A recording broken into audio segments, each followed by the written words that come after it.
एम्पिडिक्लस। एम्पिडिक्लस कौन था?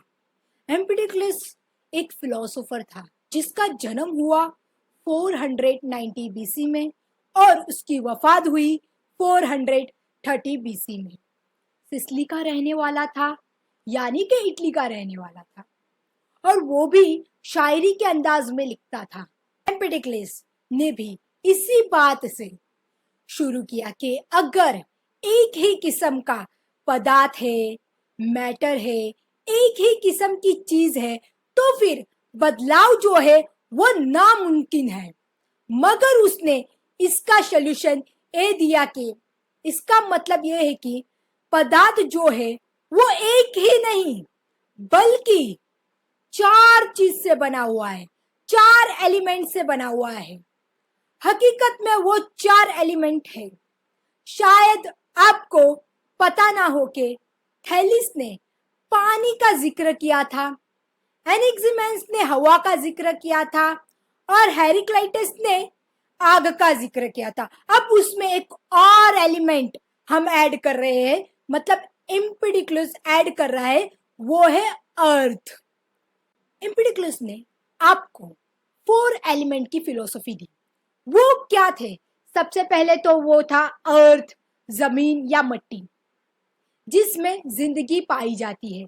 उसके बाद हवा, जो एनेक्सिमेंस ने दी थी फिलोसफी, और उसके बाद है फायर, हेराक्लिटस ने दी थी ये फिलोसफी, और उसके बाद आखिर में जो है वो है पानी, जो थैलिस ने दी थी। तो इस तरह से हमारे 4 एलिमेंट होते हैं, हवा, पानी, आग और जमीन। जो 4 एलिमेंट है जिससे सब पदार्थ बना हुआ है, ये एलिमेंट जब अलग अलग हवालों से, अलग अलग तरीकों से मिलते हैं या एक दूसरे से जुदा होते हैं, इकट्ठे होते हैं, एक साथ होते हैं, तो उसके नतीजे में और अलग अलग शक्ल और पदार्थ बनते हैं। ये किस तरह से एक साथ होते हैं और किस तरह से एक दूसरे से जुदा होते हैं? एम्पिडिक्लस का कहना यह था कि 2 शक्ति जो है वो काम कर रही है। एक है लव, प्यार, और दूसरा है स्ट्राइफ, यानी कि युद्ध। लव एंड स्ट्राइफ, प्यार और युद्ध, ये 2 शक्ति जो है इन 4 एलिमेंट को इकट्ठा करती है और इन 4 एलिमेंट को जुदा भी करती है, और इनके नतीजे में पदार्थ जो है, मैटर जो है, वो अलग अलग शक्ल बनाती है। शायद एम्पिडिक्लस को ये ख्याल इस हवाले से आया कि जब उसने आग में लकड़ी को जलते देखा तो उसने ये अंदाजा लगाया कि जो चीज जल जाती है, जलकर बच जाती है, वो है मट्टी, यानी कि राख। जो चीज जलकर उड़ जाती है, यानी कि वो है हवा, और जो चीज जल रही होती है वो चीज होती है लकड़ी। और लकड़ी को अंदर आप अगर ध्यान से सुने, जो पटक पटक कर आवाज आती है, वो होता है पानी, यानी कि जो हवा में उड़ जाता है वो पानी बन के भी आता है। इस हवाले से उसने ये सोचा होगा। एम्पिडिक्लस ने इस ख्याल को पूरी दुनिया के ख्याल के साथ जोड़ा। उसने पूरी कॉस्मोलॉजी बनाई। उसका ये ख्याल था कि पहली बात तो ये, जो दुनिया है, जो कायनात है, ये हमेशा से थी और हमेशा रहेगी।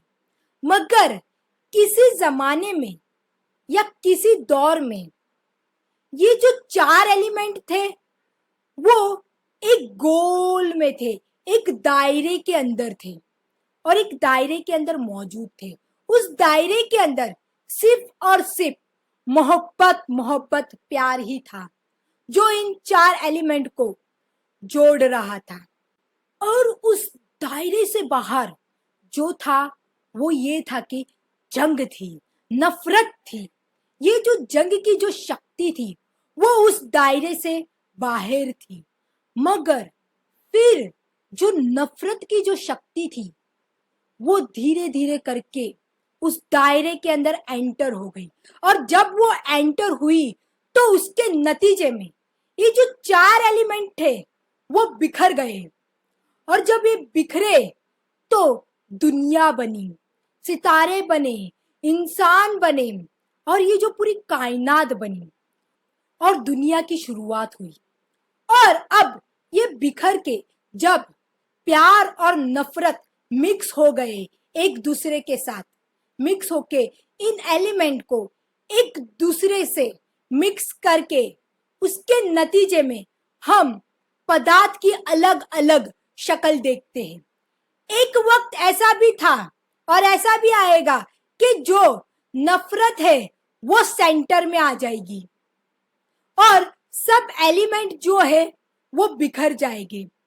प्यार की जो शक्ति है वो बिल्कुल मुकम्मल तौर पे बाहर होगी और आखिरी नतीजे पर प्यार की शक्ति होगी, और जो नफरत है वो अंदर की ओर होगी।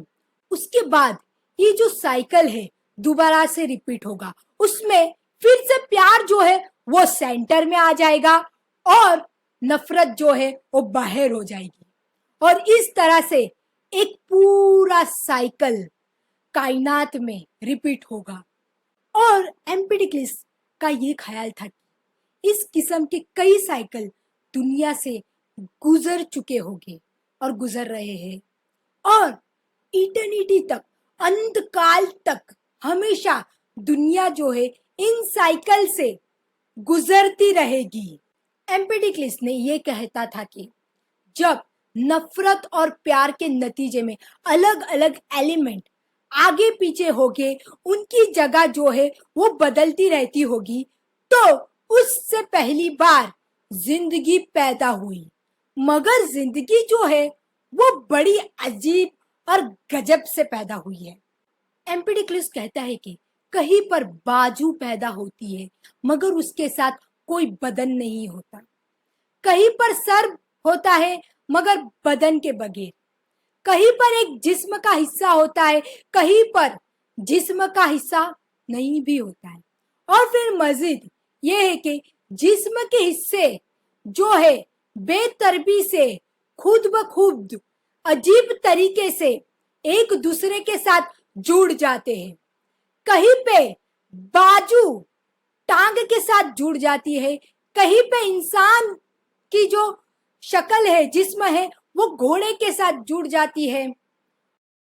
एम्पिडिक्लिस का ये कहना था कि बहुत सारे इसमें से शक्ल जो है, जिंदगी जो है और जिंदगी की जो शक्ल है वो तबाह और बर्बाद हो जाती है, क्योंकि वो सरवाइव नहीं कर पाती, वो रह नहीं पाती है इस इन्वायरमेंट में। और जो चीज सरवाइव कर जाती है, जो रह जाती है, वो आज के मौजूद स्पीशीज और जानवर है और इंसान है। एम्पेडिक्लिस ने पहली बार वो फिलॉसफी प्रेजेंट की कि इंसान देखता कैसे है और किस तरह से वो देखता है। एम्पेडिक्लिस ने कहा कि ये जो ख्याल था कि उसका किसी चीज को देखने के लिए आंखों से किरणें निकलती है, और वो जो किरणें जब उनको छूती है, जो एलिमेंट को वो छूती है, वो एलिमेंट पहले से हमारी आंख में मौजूद है। जैसे कि अगर मैं मट्टी को देखता हूं तो मट्टी का एलिमेंट मेरी आंखों में मौजूद है। अगर मैं पानी को देखता हूं तो पानी का जो एलिमेंट है वो मेरी आंखों के अंदर मौजूद है। अगर मैं हवा को देखती हूँ तो जो हवा का एलिमेंट है वो मेरी आंखों में मौजूद है। मैं जो भी चीजों को देखती हूँ वो सारी चीजों का एलिमेंट जो है, पदार्थ जो है, वो मेरी आंखों के अंदर मौजूद है। वहां से आंख में से किरणें निकलती है, और जब उस एलिमेंट को मैं देखती हूँ, उससे कनेक्टेड करती हूँ, उसके नतीजे में मैं देख सकती हूँ। ये थ्योरी सही नहीं है, कॉमन सी बात है, शायद आपको पता भी होगा सही थ्योरी, मगर ये पहली थ्योरी थी कि जो ये समझाने की कोशिश कर रही थी कि इंसान देखता कैसे है, और इसका बहुत गहरा असर हुआ और बहुत साल तक लोगों ने इस थ्योरी पर यकीन भी किया। आखिर में ये कि एम्पिडिक्लिस का ये ख्याल था कि बिल्कुल पाइथागोरस की तरह ख्याल था उसका। जब इंसान मर जाता है तो उसकी जो आत्मा है वो किसी और शरीर में चली जाती है, यानी कि ट्रांसमाइग्रेशन ऑफ द सोल। एम्पिडिक्लस का जो ख्याल था उसको बहुत बड़ा असर हुआ और बहुत साल तक असर रहा। खास तौर पे साइंस की दुनिया में ये ख्याल कि दुनिया का जो पदार्थ है, दुनिया का जो मैटर है, वो 4 एलिमेंट से बना हुआ है, इस साइंस की बुनियाद रही लगभग 2000 साल तक। यानी कि जब तक टेबल वगैरह डिस्कवर नहीं हुए और भी जो चीज डिस्कवर नहीं हुई, तब तक बुनियादी तौर पे जो साइंटिस्ट थे, वैज्ञानिक लोग थे, वो यही समझते थे कि दुनिया में जो पदार्थ है वो 4 एलिमेंट से बना हुआ है। एम्पेडिक्लस की मौत ऐसे हुई कि उसने अपने आप को एक लावे में फेंक दिया, क्योंकि वो साबित करना चाहता था कि, और उसके चेले जो है वो हमको ये बताते हैं कि वो खुद को देवता साबित करना चाहता था। उसके बारे में एक कविता भी लिखी गई है।